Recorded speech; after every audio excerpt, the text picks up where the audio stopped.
சென்னைக்கு வந்துட்டு விஜயகாந்த் சார் ஆஃபீஸ்க்கு தான் ஃபஸ்ட்டு போனேன். விஜயகாந்த் சார் ஆஃபீஸ்க்கு எதுக்கு நான் போனீங்க? ஆனால் நான் இங்கே வந்து விஜயகாந்த் சாருக்கு கதை சொல்ல போனேன். ஓ, அதுதான் நான் கேட்குறேன். அது எப்படின்னா ஒரு தைரியம் தலைவன் எப்படி நம்ம ஸ்ட்ரெயிட்டாகவே கதையோட போயிட்டான் அந்த கதை சொல்கிறதுக்கு. அது என்ன கதை, அது எங்கே, அப்போ வந்து எங்கே முதலாளின்னு டைட்டில் இருக்கு. பசங்க அவ்வளோ கஷ்டப்பட்டு சசிகுமார் சார்ட்ட அட்வான்ஸ் வாங்கி கமிட் பண்ணிட்டு ஓகே படம் பண்ண போகிறோம். அப்பா வந்து என்னை நம்பவே இல்லை. ஆனால் நம்பாத அப்பாவோட போய் யோ உன் பிள்ளை டேரக்டராக போகிறையா பாரியா சினிமாவில் பயங்கரமாக இதுங்க போயிட்டு நான் இங்கேருந்து செக்கை வாங்கிட்டு போகிறேன். எங்கள் அப்பா மிஸ்ஸிங். ஃபஸ்ட்டு நாளே அந்த சேது சாருக்கும் அவங்க காம்பினேஷனில் அந்த சாங் ஆகாச வீரன் சாங்கில் வந்து அங்கேயே அந்த ரெண்டு பேருடைய கெமிஸ்ட்ரி நல்லாயிருக்கும். ஆனால் அந்த சீனில் சேது சார் கொஞ்சம் வண்டி உள் வாங்குது. இவங்க இது ஓவர்டேக் பண்ணுறாங்க. அவர் சொன்னார், ஐயா நமக்கு ஒரு 3 நாள் வண்டி உள் வாங்கும், அதுக்கப்புறம் தான் ஆகாச வீரன் வருவான், ஆகாச வீரனை வர வைங்கயாங்கிறாரு. சீமானா ஆஃபீஸ்னால் அங்கே எப்பவும் ஒரு 10 பேர் சாப்பிட்டுக்கிட்டே இருப்பாங்க. நான் சொல்கிறது அப்போவே சாப்பாடு போட்டுக்கிட்டே இருப்பாங்க, உப்பு கறி வந்துக்கிட்டே இருக்கும். அந்த உப்பு கறி ப்ராசஸ்ஸே செம்மையாக இருக்கும். அதை நான் கற்றுக்கிட்டேன். அப்கமிங்கில் எடுக்க போகிறேன் பாலாஜி அப்படின்னா என்ன மாதிரி ஜானமாக இருக்கும்? பேய் படம் இங்கே சிட்டிக்கில் தானே பார்க்குறோம். ஆமாம். ஆனால் வில்லேஜுக்குள்ள தான் வந்து உங்களை வந்து பேய் கதையை சொல்லி வளர்க்குறதே வில்லேஜ் தான். ஆனால் அந்த வில்லேஜுக்குள்ள இன்னொரு வரைக்கும் ஒரு பேயை நம்ம பார்க்கவே இல்லை.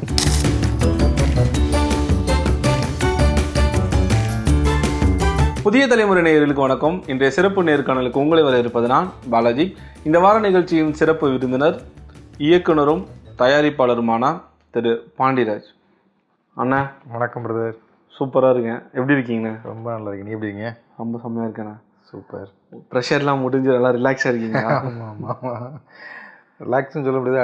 அடுத்த டென்ஷன் ஸ்டார்ட் ஆகும்ல.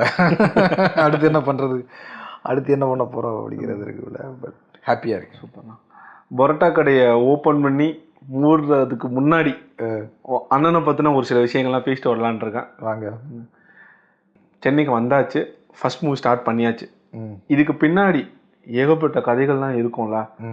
எங்களோட ஆடியன்ஸ்க்காக புதுக்கோட்டையிலேருந்து தஞ்சாவூர் போயிட்டு திருப்பூர் சேலம் போனீங்கன்னு நினைக்கிறேன். ஆமாம், சேலம் முடிச்சுட்டு சென்னை வந்தீங்க.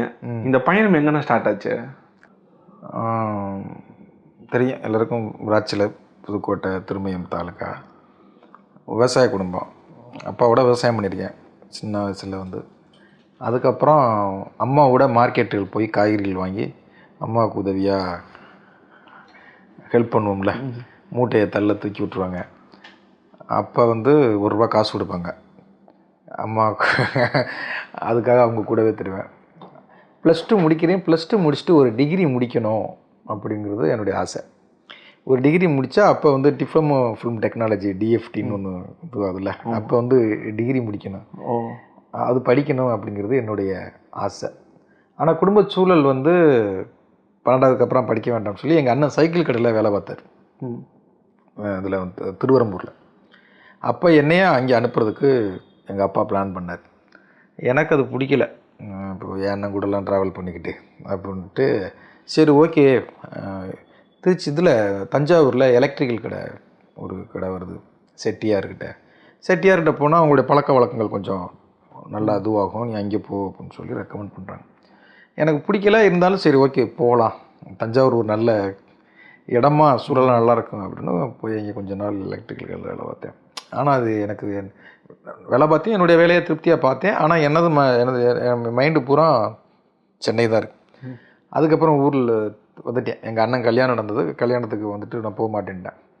அப்போ என்ன பண்ணாங்க, கொஞ்ச நாள் போய் சேலத்தில் மெடிக்கலில் போய் வேலை பாரு, தாதகப்பட்டி குகையெல்லாம் இருக்குல்ல, அங்கே போய் வேலை பார்க்க சொன்னாங்க.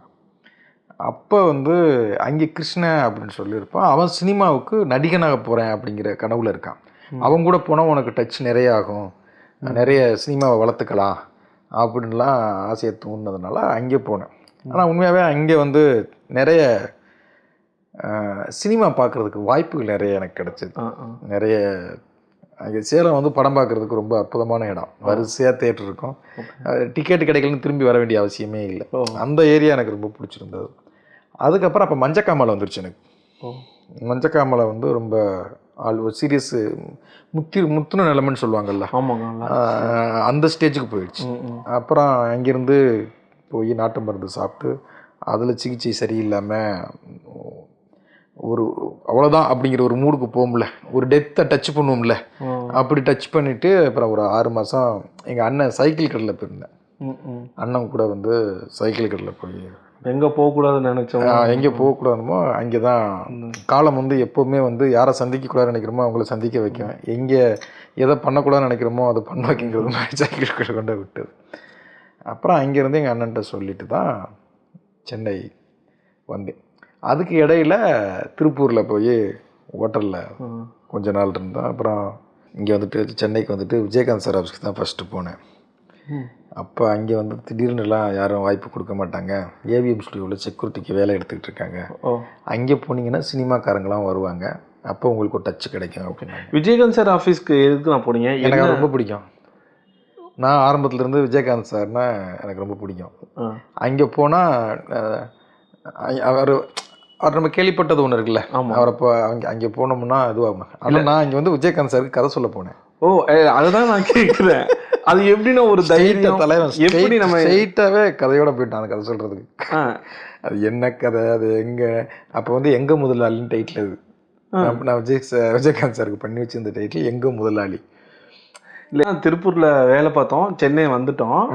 சென்னையில் நம்ம லைஃப்பை கொண்டு போகணும், அதுக்கு ஒரு வேலை, இருக்கிறதுக்கு இடம், சாப்பிட்றது. அதுதான் எனக்கு வேறு எங்கேயுமே தெரியாது. ஒயிட்டுன்னு சொல்லி என் ஃப்ரெண்டு ஒருத்தன் இதில் இருக்கான், போரூரில் ஃபைனான்ஸ் கடையில் வேலை பார்த்துட்டு இருக்கான்.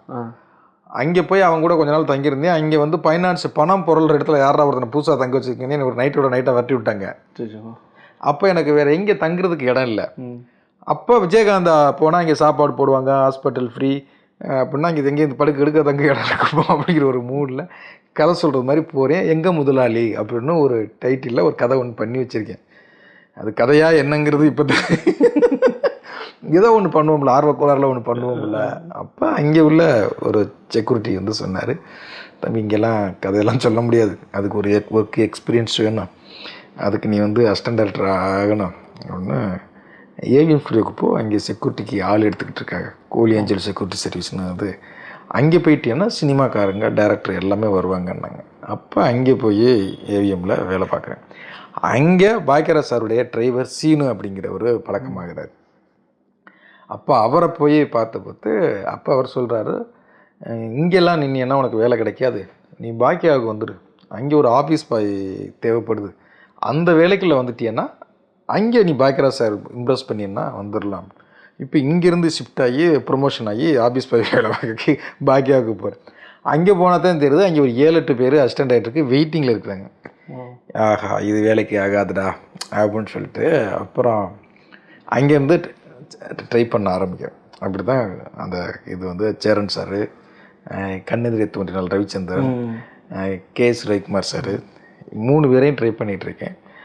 ஆனால் சேரன் சார்கிட்ட ஜெகன் சொல்லி புதிய கீதை ராமன் தேடிய சீதை டைரக்டர் வந்து அப்போ அசிஸ்டண்ட்டு, அவர் வந்து ஒரு ஒரு ஒரு இதுவாக அன்பாக பேசுவார். பாக்கியாவில் ஆமாம், பாக்கியாவில் இருந்து அந்த புத்தகத்தை நான் எடுத்துக்கிட்டு போய் வாரம் ஒன்று ஃபஸ்ட்டு அவர் கொடுத்துருவேன்.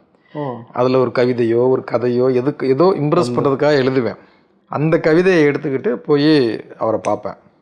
அவர் அது உள்ளுக்கு நிலவரத்தை சொல்லுவார், வெயிட் பண்ணு தம்பி அப்படின்னு. நீங்கள் சொன்னது மாதிரி அன்னைக்கு உள்ள இது இன்னைக்கு வரைக்கும் அண்ணனும் நானும் ட்ராவல் பண்ணுறோம். சூப்பர். அம்மா கூட மார்க்கெட் போனது, ஹோட்டலில் வேலை பார்த்தது, சைக்கிள் கடைக்கு போய் வேலை பார்த்தது, இவ்வளோ ஸ்ட்ரகிள், ஸ்டே பண்ணுறது கூட இடம் இல்லை சென்னையில். வேலை தேடி போனால் செக்யூரிட்டி வேலைக்கு அனுப்பிச்சி விட்டாங்க. இவ்வளோ ஸ்ட்ரகிளுக்கு அப்புறம் மைக்கு பிடிச்சிட்டு ரெடி ஸ்டார்ட் ரோலிங் ஆக்ஷன் சொல்லும்போது அப்படியே ஒரு கூஸ் பம்ப்ஸ் இருக்கும்ல, என்னென்ன தோணுச்சு? கூஸ் பம்ப்ஸ் அப்படின்னு சொல்ல முடியாது பிரதர். அது ஃபஸ்ட்டு படம் ஆரம்பித்ததே ஒரு இந்த ஆண்டவன் பிறந்ததுலேருந்தே பிரச்சனை, வளர்ந்தது பிரச்சனை, வாழ்ந்தது பிரச்சனை, இது மாதிரி நம்மளை எல்லா ஏரியும் பிரச்சனைகளையே வச்சுருந்தான்.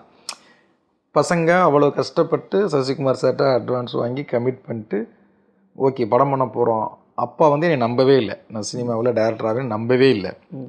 ஆனால் நம்பாத அப்பாவோட போய் உன் பிள்ளை டைரக்டராக போகிறையா பாரியா, சினிமாவில் பயங்கரமாக இதுங்க போயிட்டு நான் இங்கேருந்து செக்கை வாங்கிட்டு போகிறேன். எங்கள் அப்பா மிஸ்ஸிங், 3 நாளாக எங்கள் அப்பாவை காணுங்கிறார் எங்கள் அண்ணன். அப்புறம் அவரை தேடி கண்டுபிடிச்சா அவர் மனநிலை சரியில்லாமல் ஆயிட்டார். அப்போ நான் டைரக்டரு கமிட் ஆகி என் ஊரில் தான் ஃபஸ்ட்டு ஆக்ஷனே சொல்கிறேன். ஃபஸ்ட்டு அந்த அன்புக்கரசுங்கிற கேரக்டரு கதவை திறந்துக்கிட்டு வர்றதா ஃபஸ்ட்டு ஷாட்டு என் ஊருக்குள்ள சசிகுமார் சார் ஃபோன்லேயே நாடோடியில் ஷூட்டிங்லேருந்து ஆக்ஷன் கட் சொல்கிறாரு. அதுதான் நான் மைக்கை பிடிச்சி கேமரா ஆக்ஷன் அப்படின்னு சொல்கிறேன். ஆனால் எங்கள் அப்பா உடம்பு சரியில்லாமல் வீட்டில் இன்னும் 10-15 நாள் செத்துருவார் அப்படின்னு சொல்கிறாங்க. அப்போ நீங்கள் எங்கே கூஸ் பம்ப்ஸ் கிடைக்கும்? புரியுதுங்களா? ஒரு ப்ரெஷர்லேயே ஆனால் ஒரு 45-50 நாள் உடம்பு சரியில்லாமவே இருக்கிறாரு. நான் அதே ஊருக்குள்ளே ஷூட்டிங் பண்ணிக்கிட்டு சாயங்கால நேரத்தில் தான் போய் பார்ப்பேன். அப்போ இது கூஸ் பம்ப்ஸ் கிடச்சிச்சு, சந்தோஷமாக எடுத்துன்னு தெரில. வேலை பார்த்தேன். எப்படி செக்யூரிட்டி வேலையை சந்தோஷமாக பார்த்தனோ, ஆஃபீஸ் போய் வேலையை பார்த்தனோ, டைரக்ஷன் வேலையை ஒரு வேலையாக பார்த்தேன். என்னுடைய கடமையாக பார்த்தேன். அவ்வளோதானே ஒழியுது அப்படிங்கிற. ஏன்னா எப்போ இறப்பாருன்னு தெரியாது, எப்போ இதுன்னு தெரியாது. அந்த மூடுக்குள்ளே தான் போனதுனால. இன்னொன்று, வாழ்க்கை உங்களுக்கு ஒரு துக்கம், ஒரு சந்தோஷம், ஒரு துக்கம், ஒரு சந்தோஷம் அப்படின்னு இருந்துச்சுன்னா கூட நல்லாயிருக்கும். துக்கம் துக்கம் துக்கம் இந்த செங்கல் எடுத்து அடுக்கும்ல வீடு கட்டுறது, எல்லா செங்கலும் துக்கமாக இருந்தால் அப்புறம் ஒரு கட்டத்துக்கு மேலே அதை துக்கத்தை ரசிக்க ஆரம்பிக்கிறோம்ல. டே இதுக்கு மேலே நீ என்ன அடிப்ப, அதாவது ஜாலியாக எடுத்துக்க ஆரம்பிக்கும் போது இவனை இதுக்கு மேலே தொம்சமே பண்ண முடியாதுடா அப்படின்னு சொல்லி விடுமுல. அதுதான் பசங்க படம் ஸ்டார்ட் ஆகுறது. பசங்க என்னைக்கு ஆரம்பிச்சோ அதுலேருந்து சும்மா செம்ம ஜாலியாக இருந்தேன், சந்தோஷமாக இருந்தேன்னு சொல்ல முடியாது. அதுக்கப்புறம் ஒவ்வொரு இது அடிக்கும். இப்போ இந்த படத்துக்கு முன்னால் 3 வருஷம் சும்மா இருந்தேன். தலைவன் தலைவிக்கு முன்னால் 3 வருஷம் எப்படி போச்சுன்னே தெரில. அசிஸ்டன்ட் டைரக்டர் காலகட்டத்தில் கூட இவ்வளோ ஒரு பயங்கரமான தருணத்தை சந்திக்கல. ஜெயிச்சுட்டு 10 படம் பண்ணிட்டு படம் இல்லாமல் இருந்தால் பரவாயில்ல. படம் இல்லை, படம் கிடைக்கலங்க அப்படின்னாலும் பரவாயில்ல. படம் கிடைக்குது, அட்வான்ஸ் வாங்குவோம், ஷூட்டிங் பிளான் பண்ணுவோம், ஏதோ ஒரு காரணங்களால் அது நின்று போகும். அப்புறம் ஒன்று பேசுவோம், நமக்கு மனசு ஒப்பாது, அதிலிருந்து வெளில வருவோம். ஆனால் ப்ராஜெக்ட் அது மூவ் ஆகாது. ஆனால் நம்ம அதில் ஜாலியாக சிரிச்சுக்கணும், சந்தோஷப்பட்டுக்கணும். குடும்பத்துக்கு இப்படி பிரச்சனை அப்படிங்கிற ஒரு பயம் தெரியக்கூடாது. இந்த போயிட்டு பேசிக்கிட்டு இருக்கோம், அந்த ஷூட்டிங் போவோம், அவங்களோட பேசிகிட்டு இருக்கோம், அவங்களோட போய்கிட்டு இருக்கணும். அந்த பயத்தை நமக்குள்ளே பயம் இருக்கும். அசிஸ்டன்ட் டைரக்டருக்கு தெரிஞ்சக்கூடாது. ஏன்னா தெரிஞ்சு 4-5 அசிஸ்டன்ட் டைரக்டர் ஓடிட்டாங்க, இவன் படம் பண்ண மாட்டான் அப்படின்னு ஓடிடுவான். வீட்டில் ஒரு பயம் வரும். ஏன்னா இஎம்ஐ பிரச்சனை இருக்குது, கார் இஎம்ஐ இருக்குது, ஸ்கூல் ஃபீஸ் இருக்குது, எல்லாம் சராசரி மனிதன் தானே நம்ம. அப்போ அது எதுவுமே தெரியக்கூடாது. ஆனால் நம்ம சிரிச்சுக்கிட்டே இருக்கணும். இதுவே எவ்வளோ பெரிய திரைக்கதை. இந்த திரைக்கதையே செம்மையாக இருக்குல்ல. இந்த படம் பார்த்தீங்கல்ல, லைஃப் இஸ் பியூட்டிஃபுல்னு சொல்லி ஒரு படம். அவன் நடிப்பான் பார்த்தீங்களா, பையன் முன்னால் அவனை கொல்ல போகிறாங்க, ஆனாலும் பையனை சந்தோஷப்படுறதுக்கு நடிக்கிற மூடு இருக்குல்ல, அந்த 3 வருஷம் மூடு எனக்கு அந்த படம் தான் ஞாபகப்படுத்தும். என்னெல்லாம் நம்ம நடிச்சுக்கிட்டு இருக்கோம்ல, அந்த பண்ண போகிறோம் அப்படிங்கிற மூடு இருக்குல்ல. ஆனால் அது என்னென்னா சார்லி சாப்ளின் படம் மாதிரி தான். அவர் கஷ்டப்படுறத காமெடியாக சொல்லுவார்ல, நம்ம கஷ்டப்படுறத காமெடியாக எடுத்துக்கிட்டோம்னு வச்சுக்கங்களேன், டே இதுக்கு மேலே என்னடா என்ன பண்ண முடியும் அப்படிங்கிற ஒரு இது இருக்கும்ல. அது சிரித்து ரசித்து அதை பண்ணும்போது கஷ்டங்களாவே தெரியலைன்னு தான் சொல்லணும். அது என்னென்னா ஆரம்பத்திலிருந்தே அடிபட்டு வந்துட்டோம்ல, நம்ம பார்த்த வேலையில் இருக்கும் குடும்ப கஷ்டங்கள் எல்லாமே வரும்போது அது கூஸ் பம்ப்ஸும் கிடைக்கிறதில்ல. பெரிய ஸ்ட்ரெஸ்ஸுக்குள்ளே போய் அப்படி ஒரு ஸ்ட்ரெஸ்ஸுக்குள்ளே போயிருந்தோம்னா திரும்பி மீண்டு நம்ம ஒரு தலைவன் தலைவியை கொடுத்துருக்கவே முடியாது. அப்போ அது எல்லாத்தையும் பெரியகிட்டையும் ஓகே, எல்லாத்தையும் நார்மலாக எடுத்துக்கும் போது லைஃப் ரொம்ப நல்லா இருக்கு. அப்படி இருக்கிறது ஒரு நல்லதுன்னு நினைக்கிறேன். ஆமா, ரொம்ப போயிடக்கூடாது. ஆமா, சக்சஸ் வந்து ரொம்ப ஹையாகவும். அதான் சொல்றேன். இப்போ நீங்க கேட்கும்போது ஜாலியா இருக்கீங்கன்னா இருக்கேன், அவ்வளவுதான். இதுக்காக காலரை தூக்கி விட்டு பிளாக் பஸ்டர் அதெல்லாம். அந்த 2009ல ப்ரொடியூசர் சசிகுமார் மீட் பண்றீங்க. அந்த வாய்ப்பு எப்படி கிடைச்சதுன்னா, ஒருவேளை அன்னைக்கு சசிகுமார் இல்லைன்னா இன்னைக்கு பாண்டியராஜ் எப்படி நின்றுருப்பாரு? ட்ரை பண்ணிட்டு இருந்திருப்பேன் கண்டிப்பாக. ஏன்னா சினிமாக்குள்ளன்னு வந்துட்டோம், வேறு கதைகளை மாற்றி இருந்திருப்பேன், ஏதாவது வேற ஒரு படங்களை பண்ணியிருந்திருப்பேன், ஏதோ ஒரு போராடிக்கிட்டு தான் இருந்திருப்போம், இல்லை ஒரு டைரக்டராக இருப்போம். அது என்னென்னா அதுதான் பாண்டியராஜ் சசிகுமார் மூலமாக வரணும். ஏன்னா அதுக்கு முன்னால் 23 ப்ரொடியூசரை மீட் பண்ணியிருக்கேன்.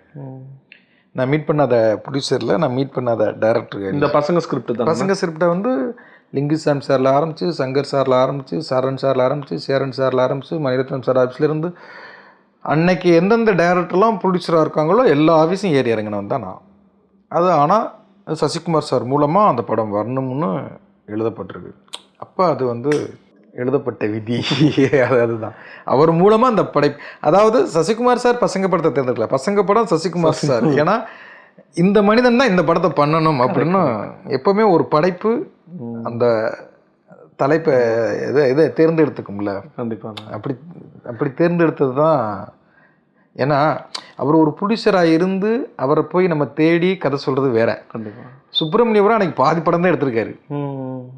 நண்பர் வாசு மூலமாகவும் கேமராமேன் எஸ்ஆர் கதிர மூலமாகவும் நான் போய் சாரை சந்திக்கிறேன். அப்போ இது என்ன, இதனுடைய சூத்திரம் என்ன, விதி என்ன, இந்த மாரல் ஆஃப் த ஸ்டோரி என்ன? எவ்வளோ பேரை கடந்து வந்திருக்கோம். ஒரு படம் பண்ணி அவர் ஜெயிக்கவே இல்லைன்னா, ஆனால் அவர்கிட்ட போய் கதை சொல்லணும்னு போகிறோம். அவரும் கதை கேட்குறாரு. அவரே சுப்பிரமணியபுரங்கிற ஒரு படம் பண்ணி அதோடைய இது என்னன்னே தெரியாமல் அவர் ஓன் ப்ரொடியூசரு, ஆனால் அடுத்த ஒரு படத்துக்கு ரெடி ஆகிறார். அந்த கான்ஃபிடென்ட் இருக்குல்ல, அந்த நம்பிக்கை தான் அது நேஷனல் அவார்டு வரைக்கும் நாங்கள் போய் 2 பேரும் நின்னோம். சசிகுமார் சாருடைய நம்பிக்கை. அப்போ என்ன இத்தனை படி ஏறி போய் தான். அப்போ ஒவ்வொரு டைரக்டர் நான் மீட் பண்ணது ஒவ்வொரு படி. சசிகுமாருங்கிறது திருப்பதி வெங்கடாஜலபதி தானே. பசங்க ரிலீஸ்க்கு அப்புறம் அவார்டு வாங்கினதுக்கு அப்புறம் நீங்கள் சொன்ன இந்த டைரக்டர்லாம் மீட் பண்ணுறதுக்கான வாய்ப்புலாம் கிடைச்சாங்க. சந்தோஷப்பட்டாங்க.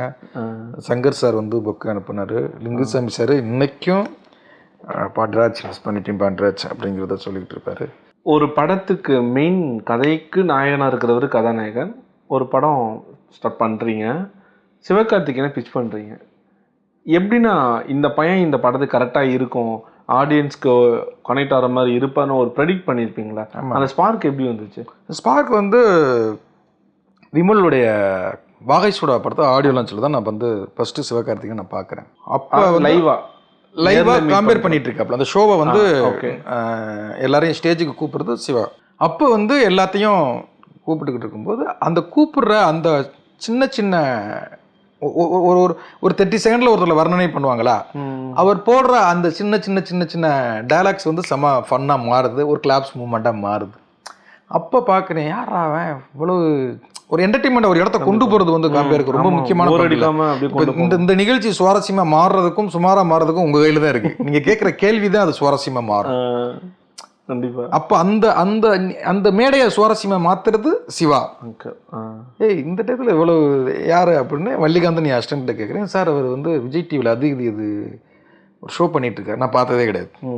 சூப்பர்ரா அப்படின்ட்டு. அப்போ நான் வந்து ஒரு பையனை சூஸ் பண்ணி வச்சிருக்கேன். ஒரு வீலிங் பண்ணுற பையன் எனக்கு ஹீரோவாக வேணும் அப்படின்னு ஒரு வீலிங் பண்ணுற பையனை ஹீரோவாக நான் ஓகே பண்ணி வச்சிருக்கேன். ஓகே பண்ணி அவனுக்கு ட்ரைனிங்லாம் கொடுத்துக்கிட்டு இருக்கேன். அவன் ஒரு கவிஞருடைய பேரன்,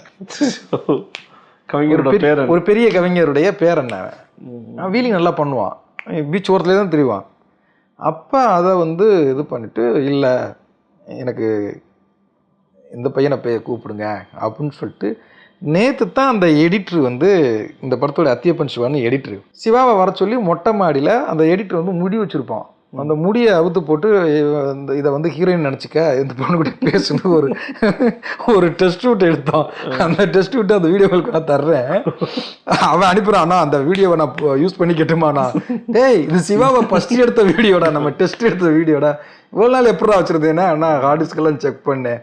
அப்படித்தான் சிவாவை ஒரு டெஸ்ட் எடுத்துட்டு இதுக்குள்ள என்னென்னா இது ஒரு குழந்தைகள் உலகம், இதுக்குள்ளே எவ்வளவு ஜாலி பண்ண முடியும் அப்படிங்கிறதுக்காக ஒரு லவ் போர்ஷனில் கொண்டு வந்தோம். அப்போ ஓகே அந்த கலகலப்புக்கு இந்த வீடியோலாம் எடுத்து பார்க்கும்போது செம்ம ஃபன்னாக இருந்தது. அப்படி தான் சிவா உள்ளே வந்தார். ஓகேண்ணா, ஏதாவது ப்ரெடிக்ட் பண்ணியிருப்பீங்களாண்ணா? நம்ம நினச்சி பிச் பண்ணது இந்த சிவா நல்ல எதிர்காலம் ஃப்யூச்சர் இருக்கு, ஃப்யூச்சர் இந்த மாதிரிலாம் வருவான்னு ஏதாவது கொஞ்சம் ப்ரெடிக்ட் பண்ணி? இல்லை பிரதர், நானே இந்த அளவுக்கு வருவேன்னு நினச்சி பார்த்ததில்ல பிரதர். விமல் இப்படி வருவாப்புல, அருள்நிதி இப்படி வருவாப்புல, சதீஷ் இப்படி வருவாப்புல, அப்படிலாம் கிடையாது. சிவகார்த்திகேயனுக்கே வந்து அவர் போல வருவார்னு நம்பலை. ஒரு கட்டத்துக்கு மேலே ஓகே நமக்கு ஒரு இப்படி இருக்குது அப்படிங்கும்போது அதுக்கு ஒரு மெனக்கடல் இருக்குல்ல, அதுக்கான ஒரு ஹார்ட் ஒர்க் இருக்குல்ல. நான் என் ஹார்ட் ஒர்க்கில் என்னைய நான் நேரில் நிறுத்திக்கிட்டு இருக்கேன், அவர் ஹார்ட் ஒர்க்கில் நிறுத்திக்கிட்டு இருக்காரு. அதை கரெக்டாக நகர்த்தி கொண்டு போயிட்டு இருக்குது, அவ்வளவுதான். நான் அன்னைக்கே நினச்சேங்க, நான் அதெல்லாம் கிடையாது. நான் தான் சொன்னல, ஓப்பனாக பேசிட்டீங்கன்னா. ஆமாம், நல்ல இது எல்லாத்துலேயும் நான் சொல்லுவேன், நான் தான் இவங்களை கொண்டு வந்தேன், நான் தான் இவங்களை உருவாக்குனேன். யாரையும் உருவாக்கவே முடியாது. சசிகுமார் சார் மூலமாக நான் வர வேண்டும் அப்படிங்கிறது இது. சசிகுமார் சார் வாழ்க்கையில் என்றைக்கும் மறக்க முடியாத மனிதர், அவ்வளவுதான் நான் சொல்ல முடியும். அவர் கொண்டு வந்தார். அதே மாதிரி இங்கே நான் தான் உங்களை உருவாக்கினேன் அவங்க, அதெல்லாம் எதுவுமே கிடையாது. திறமைகள் இருக்கிறவங்க அவங்கவுங்க சூப்பராக வந்துக்கிட்டு இருக்காங்க. சிவாவும் அப்படி தான், அருள்விதியும் அப்படி தான். அவங்கவுங்க தனக்கு என்ன ஹார்ட் ஒர்க் போடுறாங்களோ அந்தந்த லெவலுக்கு போய்கிட்டு இருக்காங்க. இப்போ உள்ள ஜென்ரேஷனில் ஏதாவது ஒரு விஷயத்த ரொம்ப பேசிட்டாலே பூமரங்கள் சும்மா இருங்க, ரொம்ப கிரிஞ்ச் பண்ணாதீங்கன்னு சொல்கிறாங்க. மண் வாசம் மாறாத கதைக்களமாக எடுத்துட்டு இருக்கீங்கன்னா, ஏதாவது ஒரு சின்ன போர்ஷன் எமோஷனுங்கிற பேரில் லைட்டாக ட்ராக் மாறினாலுமே ஐயோ இப்போ உள்ள ஆடியன்ஸ் கிரிஞ்சுன்னு சொல்லிடுவாங்களே, பூமர்னு சொல்லிடுவாங்க, ஏதாவது ஒரு பயம் இருந்துச்சாண்ணா? இல்லைங்க, அது சொல்கிறவங்க இன்னமும் கடைக்குட்டி சிங்கத்தையும் நம்ம வீட்டு பிள்ளையும் சீரியல் ஒரு ஃபேமிலி படம் எடுக்கணுன்னாவே அது சீரியல் கிரிஞ்ச் அப்படிங்கிறத சொல்லிக்கிட்டு தான் இருப்பாங்க. அதுக்காக இவங்க சொல்கிறாங்களே அப்படிங்கிறதுக்காக நீங்கள் நல்ல நல்ல விஷயங்கள் எப்போவுமே வந்து உங்களுக்கு சேல் ஆகிறது கொஞ்சம் கஷ்டம்தான். அதை நம்ம தான் சேல் பண்ண முடியும். இப்போ புரியுங்களா, கடைக்குட்டி சிங்கம் எவ்வளோ பெரிய மாற்றத்தை உருவாக்கியிருக்கு அப்படிங்கிறத வந்து நான் சொல்லக்கூடாது. கண்டிப்பாக புரியுதுங்களா? அது பேராக இருக்கட்டும், கல்யாண பத்திரிகையாக இருக்கட்டும், அது விவசாயிகள் மத்தியில் எவ்வளவு ஒரு ப்ரௌடாக தன்னை வந்து யோசிக்க வச்சுருக்கு அப்படிங்கிறத வந்து வெளியில் சொல்கிறதே உங்களுக்கு தெரியும். அது உங்களை மாதிரி சேனல்காரங்களுக்கு அது தெரியும். அது எவ்வளோ சொந்தங்களை சேர்த்துருக்கு அப்படி. ஒரு படம்ங்கிறது வந்து சினிமாங்கிறது ஒரு என்டர்டெயின்மெண்ட் தான். ஆனால் அந்த என்டர்டெயின்மெண்ட்டுக்குள்ளே எவ்வளவு நம்ம வந்து உண்மையாக இருக்கான் அப்படிங்கிறது தான் முக்கியம். நீங்கள் இந்த படத்தில் பார்த்தீங்கன்னா தலைவன் தலைவியில் ஸ்மோக்கிங் கார்டு இருக்காது. ஆமாம். அந்த பின்னால் எடுத்த உடனே ஒரு கவர்மெண்ட் வீடியோ எதுவுமே இருக்காது. அப்போ நான் என் படங்களில் ஸ்மோக்கிங் எந்த படத்துலையுமே இருக்காது. புரியுதுங்களா? ட்ரிங்க்ஸ் இருக்கும், அதுக்கு ஒரு காரணம் இந்த படத்துலையுமே இருக்கும். அது ஆனால் குடிக்கிறதை காமிச்சிருக்க மாட்டேன். ரொம்ப லைட்டாக சென்சார்லேயே வந்து அந்த வீடியோ வந்து வேண்டாம் ஸ்மோக்கிங் இது. அப்போ அது ஒரு அந்த ஒரு கமர்ஷியலுக்குள்ள ஒரு பொறுப்பான என்ன, நீங்கள் நித்யாவையோ ஹீரோயினையோ எந்த ஒரு பொசிஷனில் கூட ஒரு வல்காரிட்டியாக ஒரு ஆங்கிளாக ஒரு இதுவாக ஒரு ஷாட் நீங்கள் சொல்ல முடியாது. அப்போது அந்த இதுக்குள்ள எவ்வளவு பொறுப்பான எவ்வளவு ஒரு இதுவோ இது பண்ணிகிட்ருக்கோம். நல்ல விஷயங்கள் வந்து நீங்கள் வந்து சில இது இருக்கத்தான் செய்யும். அதை நம்ம விட்டுட்டோம்னு வச்சுக்கங்களேன். நீங்கள் இன்றைக்கி வம்சத்தை எடுத்து பார்த்தீங்கன்னா, நம்மளுடைய இன்னும் 20 வருஷம் சென்று எடுத்து பார்த்தீங்கன்னா, நம்ம கடைக்குட்டி சிங்கத்தை எடுத்து பார்த்தீங்கன்னா, நம்ம மக்களுடைய வாழ்வியல் அதுதானே. எப்படி வாழ்ந்திருக்காங்க, எப்படி விவசாயம் பண்ணியிருக்காங்க, எப்படி நம்மளுடைய உணவு பழக்க வழக்கங்கள் என்ன, நம்மளுடைய உடை எல்லாமே வந்து ஏன் படம்னு கிடையாது. அதுக்கு முன்னால் முன்னோடி நம்ம பாரதி ராஜா சார் இருக்கிறாரு, நிறைய பேர் இருக்கிறாங்க, அதுக்கு சொல்லவில்லை. ஆனாலும் அதை நம்ம அவங்களுடைய வாரிசுகளாக இருந்து நம்ம என்னென்ன பதிவுகளை பண்ணுறோம் அப்படிங்கிறதான். அதுக்கு நீ பூமர்னு சொன்னீங்கன்னா சொல்லிக்க, கிரிஞ்சுன்னு சொன்னால் சொல்லிக்க, சீரியல்னு சொன்னால் சொல்லிக்க, அது கிடையாதுல்ல. கூட்டமாக மக்கள் எதுக்கு வர்றாங்க, கனெக்ட் ஆகுதுன்னு இந்த படத்தை தேட்டர்லையும் அவ்வளவு கொண்டாடுறாங்க. ஏன் அவ்வளவு கனெக்ட் ஆகுறாங்க, ஏன் எண்டு ஃப்ரேம் வரைக்கும் நின்று இது பண்ணுறாங்க, பிடிச்சிருக்குல்ல அவங்களுக்கு. மக்களுக்காக நம்ம சினிமா பண்ணுறோம். அந்த மக்கள் கொண்டாடும் போது நம்ம மக்களை சந்தோஷப்பட்டுக்க வேண்டியது. ஒரு கதை பண்ணும்போது அதோட தாக்கம் நமக்கு இருக்கும், நம்ம பாதிக்கப்பட்டிருப்போம். இதை தான் ஒரு கதையாகவே ஸ்க்ரீன் ப்ளே பண்ணுவாங்க. இது வரைக்கும் நீங்கள் எடுத்த படங்கள் எல்லாமே நீங்கள் சந்தித்த கதைக்களமா, இல்லை நீங்கள் யாராவது சொல்லி கேள்விப்பட்ட கதைக்களமா, நீங்கள் நேரடியாகவே பார்த்ததானே? இப்போ ஒவ்வொரு படத்துக்கும் ஒரு இது இருக்குது. ஆனால் ஏதோ ஒரு விதத்தில் இன்ஸ்பயர் ஆகிறது தான். இன்ஸ்பயர் பண்ணாமல் சில பேருக்கு சில படங்கள் பார்த்தா இன்ஸ்பயர் ஆகுறாங்க. எனக்கு சில பேருடைய லைஃப்பை பார்க்கும்போது இன்ஸ்பயர் ஆகுது. இப்போ பசங்க படம் எடுத்துக்கிட்டிங்கன்னா, என் ஸ்கூலில் பார்க்கும்போது இந்த லைஃப்பை எடுத்தால் என்னென்னு ஒரு இன்ஸ்பயர் ஆனது தான் பசங்க. வம்சத்தை எடுத்துக்கிட்டிங்கன்னா என் ஊரில் நடக்கிற திருவிழாக்களை இதுக்குள்ளே ஒரு பேக்ரவுண்டுக்குள்ள, ஆனால் அது முழுக்க வந்து அது கிடையாது, அது கற்பனையை கலக்கிறோம். மெரினாவில் போய் உட்காந்து ஃபேமிலியோடு உட்காந்து பார்த்துக்கிட்டு இருக்கும்போது அந்த சுண்டல் விற்கிற பசங்கள் எடுக்கும்போது இவன் ஒரு கதை கேரக்டராக மாறினா எப்படி இருக்குங்கிறது தான் மெரினா. ஒரு கதகளி வந்து ஒரு ரியல் இன்சிடெண்ட்டில் ஒரு அமுதன்கிற ஒரு கேரக்டர் அவர் லைஃப்பில் நடந்த சொன்ன ஒரு சின்ன இன்சிடெண்ட்டு தான் அது கதகளி பெரிய படமாக மாறுது. கடைக்குட்டி சிங்கத்தை எடுத்துக்கிட்டிங்கன்னா, நீங்கள் வந்து எங்கள் ஊருக்குள்ள இல்லை, என் ஊருக்குள்ள இல்லை, நீங்கள் ஒட்டுமொத்த தமிழ்நாட்டுக்குள்ளே பார்த்தீங்கன்னா 4-5 அக்கா இருக்கும், ஒரு தம்பி ஒருத்தர் இருப்பான், இல்லை 4-5 அண்ணங்க இருக்கும், ஒருத்தர் ஏதோ ஒரு கடைக்குட்டி அப்படின்னு ஒன்று இருக்கும். இப்போ என் வீட்டில் எடுத்துக்கிட்டீங்கன்னா என் மனைவியோட அக்கா தங்கச்சியாக 4 பேர். கடைசி பையன் என் மச்சினை வந்து கடைக்குட்டி, நானும் ஒரு கடைக்குட்டி, நீங்களும் கடைக்குட்டி தானா. அப்போ ஒரு கடைக்குட்டி அப்படிங்கிறது நிறைய கனெக்ட் ஆகும். இப்போ எங்கள் அப்பா வந்து 3 அக்கா, கடைசி எங்கள் அப்பா கடைக்குட்டி. அந்த மாதிரி ஊருக்குள்ள எடுத்துக்கிட்டிங்கன்னா அந்த மாதிரி நிறைய பேர் கடைக்குட்டியாக இருக்குது. அப்போ இந்த 5 அக்காக்குள்ளே ஒரு தம்பி மாட்டினா என்ன அப்படிங்கிற ஒரு சின்ன கேள்வி தான் கடைக்குட்டி சிங்கம். இப்போ நம்ம வீட்டு பிள்ளை எடுத்துக்கிட்டிங்க அப்படின்னா அண்ணன் தங்கச்சிக்குள்ளே அது பாசமலர்லேருந்து கிழக்கு சீமையிலேருந்து அடித்து துவம்சம் பண்ண ஒரு கதை. இந்த கதைன்னு அண்ணன் தங்கச்சி கதைங்கும் போது எப்பா அப்படிங்கிற மாதிரி தான் இருக்கும். அப்போ அந்த தங்கச்சி அவன் தங்கச்சி இல்லைன்னா எப்படி இருக்கும் அப்படிங்கிற ஒரு கேள்வி தான் இது.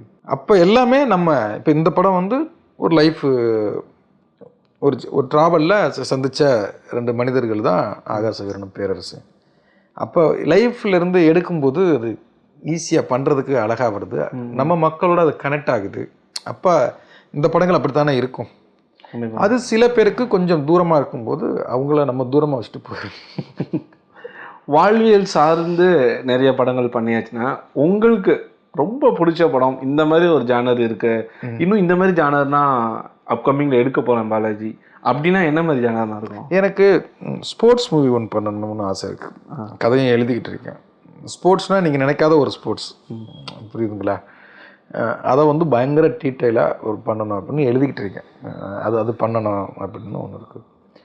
அப்புறம் வந்து ஒரு ஹாரர் அப்படின்னா பேய் படம் இங்கே சிட்டிக்குள்ள தானே பார்க்குறோம். ஆமாம். ஆனால் வில்லேஜுக்குள்ள தான் வந்து உங்களை வந்து பேய் கதையை சொல்லி வளர்க்குறதே வில்லேஜ் தான். ஆனால் அந்த வில்லேஜுக்குள்ள இன்னேற வரைக்கும் ஒரு பேயை நம்ம பார்க்கவே இல்லை. ஒரு தலைவன் தலைவிக்குள்ளேயோ ஒரு நித்யா மேனன் தலைவன் தலைவி படத்துக்குள்ள பேயா இருந்தால் எப்படி இருக்கு அப்படிங்கிற ஒரு கேள்வி இருக்குல்ல. அந்த ஹோட்டலுக்குள்ள ஒரு பேய் இருக்குங்கிறதோ, இல்லை கடை குடிச்சிங்க அந்த குடும்பத்துக்குள்ள ஒரு பேய் இருக்கு அப்படின்னு, ஒரு வில்லேஜ் தெருவுக்குள்ள ஒரு பேய் இருக்கு அப்படிங்கிற ஒரு இது இருக்குல்ல. தலைவன் தலைவி ஸ்கிரிப்டை எழுதும்போது இவங்க தான் ஆர்டிஸ்ட்னு ஃபிக்ஸ் பண்ணிடுவீங்களா, இல்லை இந்த ஆர்டிஸ்ட்டுக்கு ஒரு கதை எழுதுவோன்னு நினச்சி எழுதுறீங்களா? ஏன்னா ஒரு 10 படத்துக்குமே நான் நினைச்ச கதாநாயகியே எனக்கு கிடைக்கல, இந்த படத்துக்கு தான் கிடைச்சிருக்கு. ஆமாம், 10 கதாநாயகி 10 படம்னு சொன்னதை 9 நாய்க்குங்க. அது அப்போ தான் யோசிச்சு இது நம்ம இல்லை நயன்தாரா நினச்சது நடந்தது, மற்ற இதுலேயும் நடக்கலை. இது ஸ்கிரிப்டாக எழுதிட்டேன். ஸ்கிரிப்ட் அது எழுதும்போது ஃபஸ்ட்டு ஒரு மணிகண்டனை வச்சு தான் ஃபஸ்ட்டு மணிகண்டன் நடித்தா எப்படி இருக்கும் அப்படின்னு தான் ஃபஸ்ட்டு பேசினது.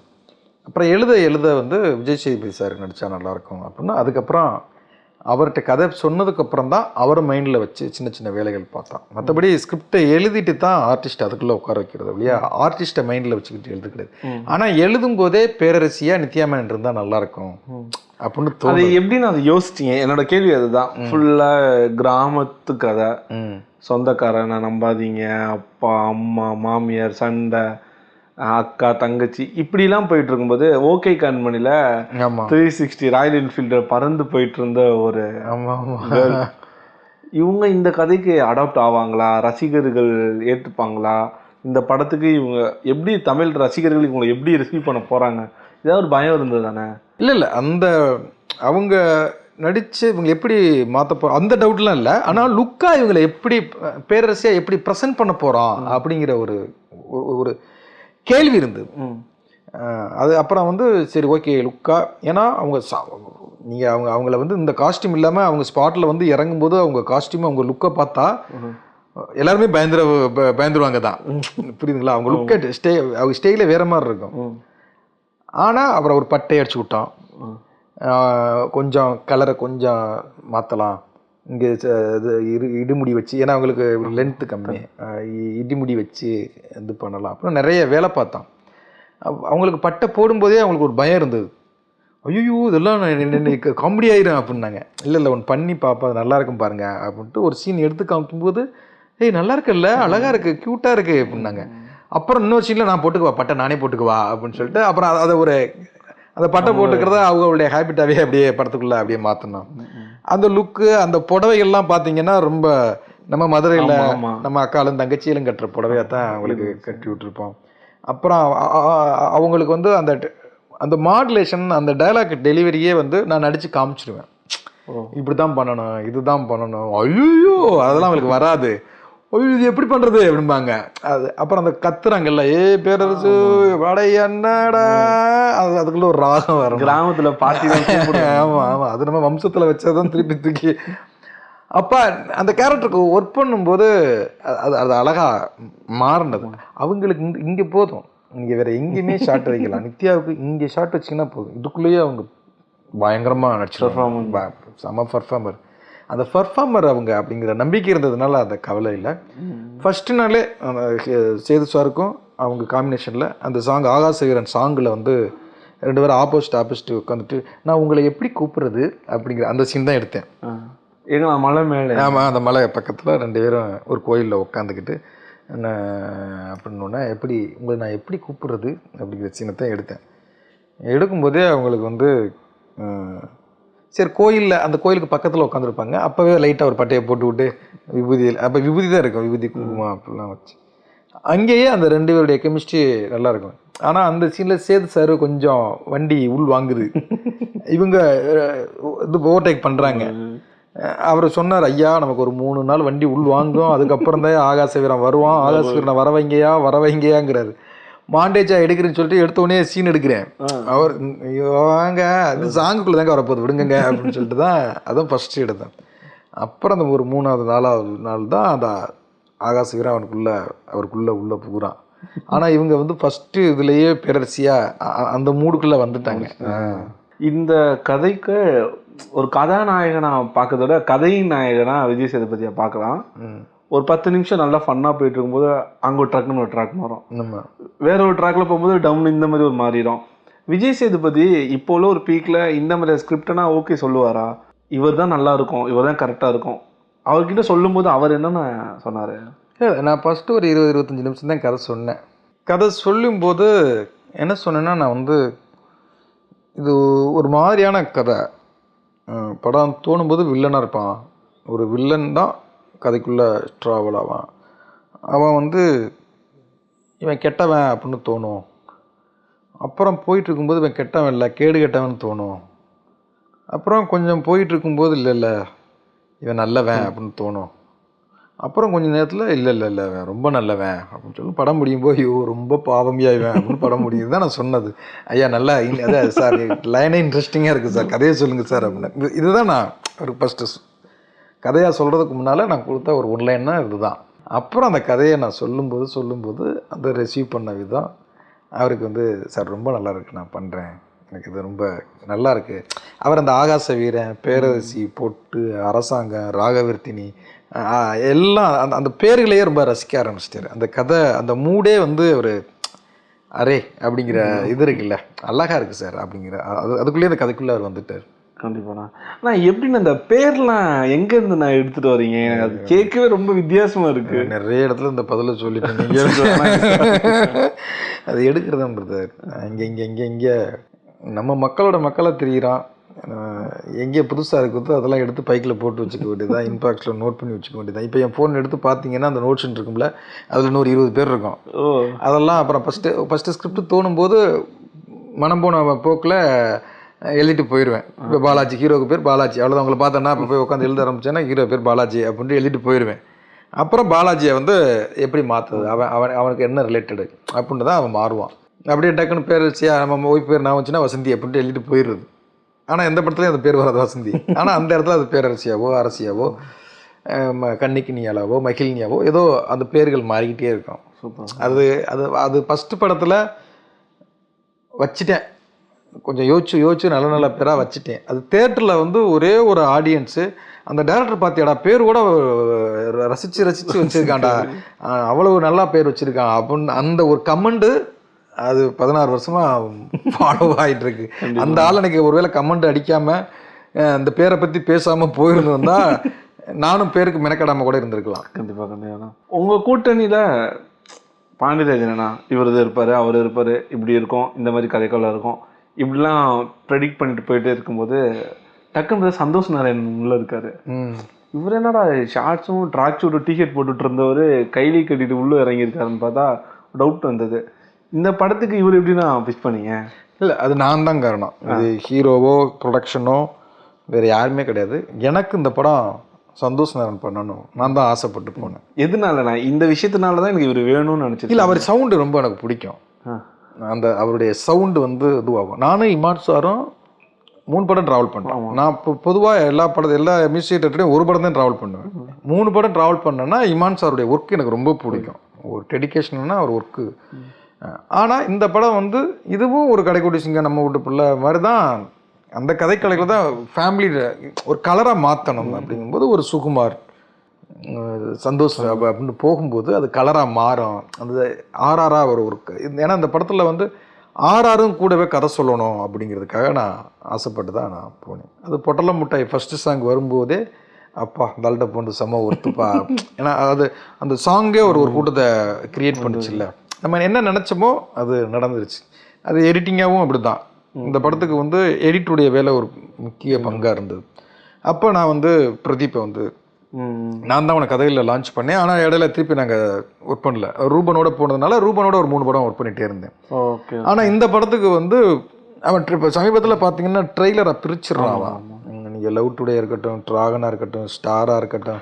ஆக்சுவலி ஸ்டார் படத்தை விட அந்த ட்ரெய்லர் கட்டு தான் ரொம்ப ஹைப் கொடுத்து. ஆமாம், இன்னைக்கு பறந்து போ ட்ரெய்லர் கூட அவன் பண்ணதான்.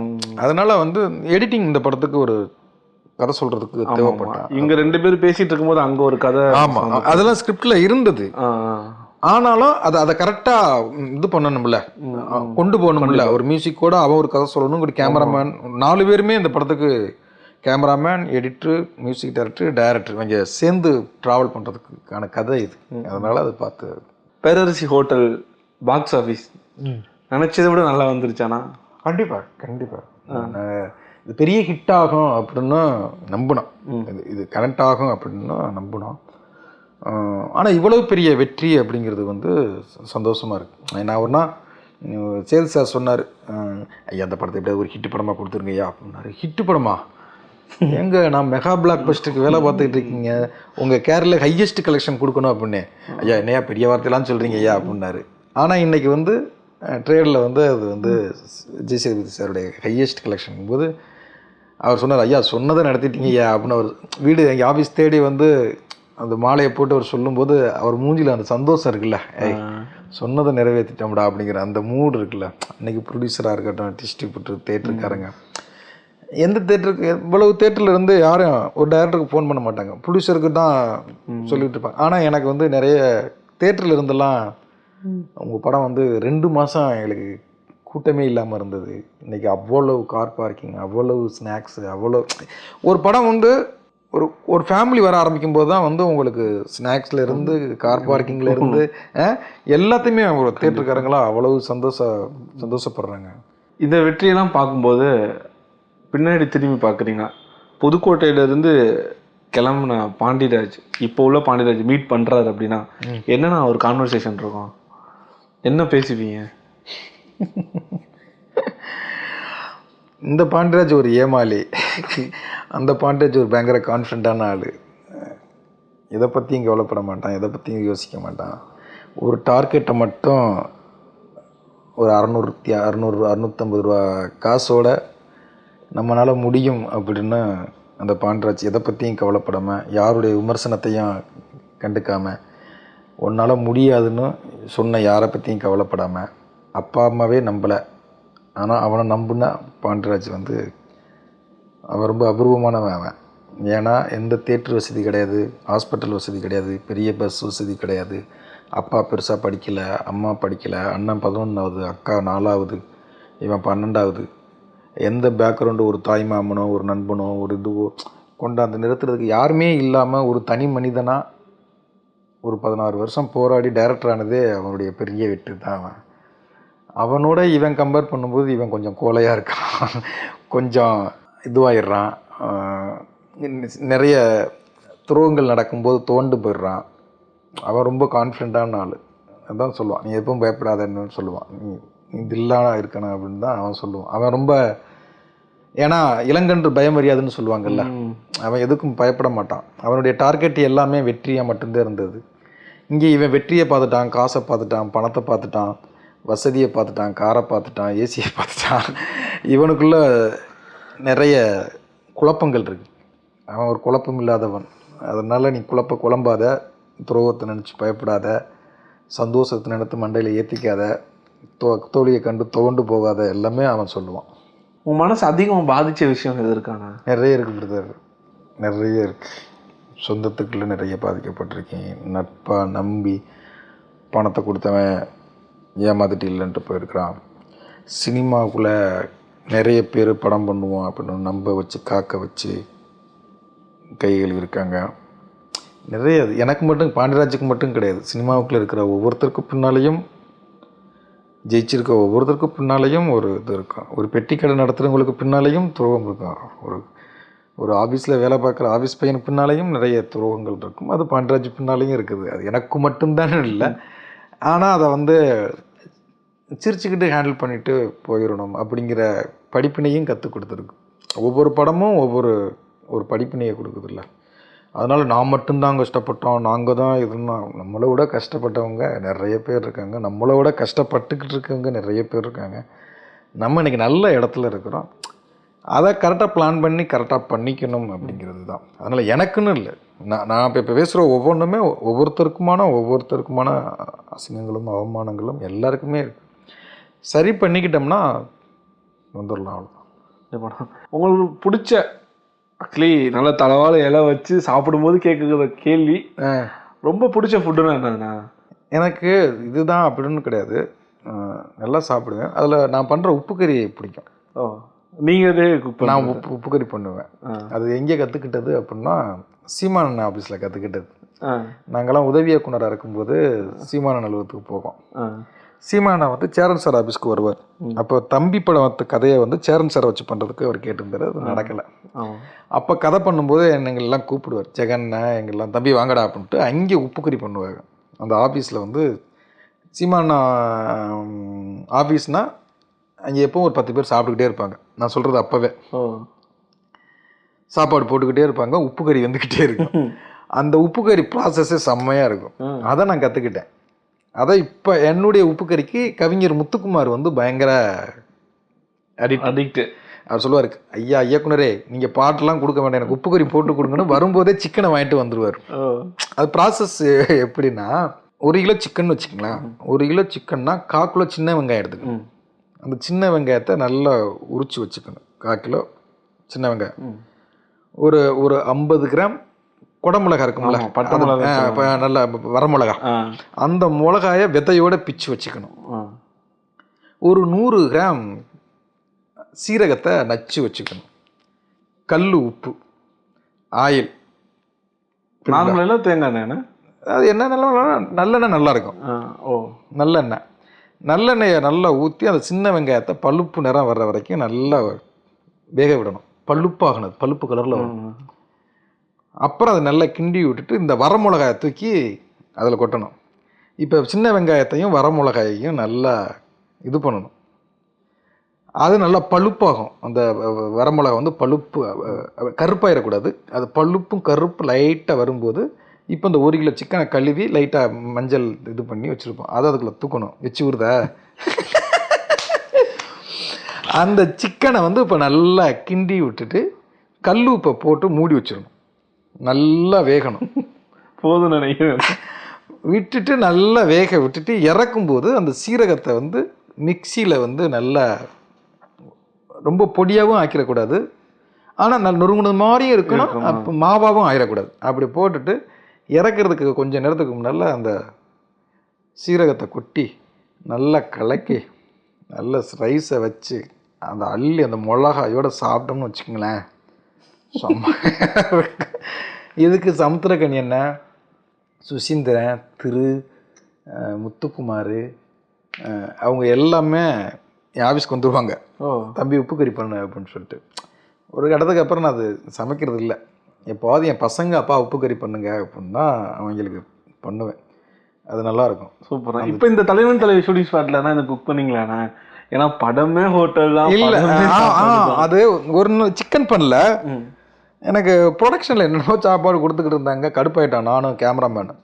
அப்புறம் நாங்களே வந்து ஒரு நாள் வந்து அந்த ஹீரோயின் வீட்டில் நானும் கேமராமேன் போயிட்டு இது புளிக்குழம்பு வச்சான். அது புளிக்குழம்பும் நல்லா வைப்பேன். நான் புளிக்குழம்பு நல்லா வைப்பேன், அவன் ரசம் சூப்பராக வச்சாங்க கேமராமேன் சுகுமார். அப்புறம் வந்து இவருக்கு வந்து உப்பு கறி பண்ணித்தரேன்னு சொல்லி கடைசி வரைக்கும் பண்ணி கொடுக்கல. அது பண்ணி கொடுக்கணும். ஏன்னா விஜய் சேதுபதி சாருக்கு நித்யாக்கெல்லாம் சொன்னேன், உங்களுக்கு உப்பு கறி நான் ஒன்று பண்ணுறேன் அப்படின்னு. ஜெகன் எல்லார்ட்டையுமே சொன்னார், தம்பி உப்பு கறி செம்மையாக போடுவான் அப்படின்னு சொல்லிட்டு. அன்னைக்கு ஒரு நாள் தான் சமைச்சேன், நேரம் கிடைக்கல. ஆனால் நம்ம வீட்டு பிள்ளை ஷூட்டிங்கில் வந்து சிவா அந்த குரூப்புக்கு எல்லாத்துக்கும் பண்ணி கொடுத்தேன். எதற்கும் துண்டதில் சூர்யா சாருக்கு பண்ணி கொடுத்தேன். அவர் பார்த்து செம்மையாக இருக்குது சார் அப்படின்னு சொல்லிட்டு 2 தடவை பண்ணி கொடுத்தேன் அவருக்கு. இந்த படத்தில் பண்ணி கொடுக்க முடியல. பட் இந்த ஃபுட்டுக்கான ஆள் எல்லாமே இந்த படத்தில் தான் நல்லா இருந்திருக்காங்கன்னு நான் நினைக்கிறேன். ஆமாம் ஆமாம், நித்யாவோட சொன்னாங்க, உங்களுக்கும் எனக்கும் இது யார் விஜய் சேதுபதி சொல்கிறாங்க, உங்களுக்கும் எனக்கும் இது சரியான படம் இல்லை அப்படின்னாங்க. செம்ம கேரக்டர்லண்ணா அப்படின்னு அவங்க அதை சொல்லலை, ஃபுட்டுக்கு சொல்கிறோம் அப்படின்னாங்க. எவ்வளோ கஷ்டப்பட்டு எழுதிருக்கீங்க நீங்கள். அந்த மாதிரி அவங்களுக்கு சாப்பிட்றது 2 பேருக்குமே வந்து அது பிடிக்கும். அவங்க நித்யா வந்து நான் நான்வெஜ் சாப்பிட மாட்டேன்னு சொல்லிட்டு சாப்பிட்ருவாங்க. இதனால ஓப்பனாக சொல்லிடுறாங்க பிடிக்காது அவங்களுக்கு, ஆனால் நாங்கள் சாப்பிட வச்சுருவோம். அப்புறம் இது நல்லா இருக்குல்ல அப்படின்ட்டு சாப்பிட்ருவாங்க. கண்டிப்பாக அந்த சாப்பாடு வேணாம்னு சொல்லியிருந்தா தான் கல்யாணமே நடந்திருக்காது. ஆமாம் ஆமாம். உங்களுடைய ஃப்யூச்சர் கனவு எல்லாம் நனவாக வேண்டும் என்பதுதான் எங்களுடைய ஆசை. ரொம்ப பிஸியான ஸ்கெடியூலில் எங்களுக்காக நேரம் ஒதுக்கி நிறைய விஷயங்களை பகிர்ந்து கொண்டமைக்கு மிக்க நன்றிண்ணா. தேங்க்யூ, ரொம்ப நன்றி பாலாஜி. எனக்கும் ரொம்ப சந்தோஷம். புதிய தலைமுறைகள் நேரம் எல்லாத்துக்கும்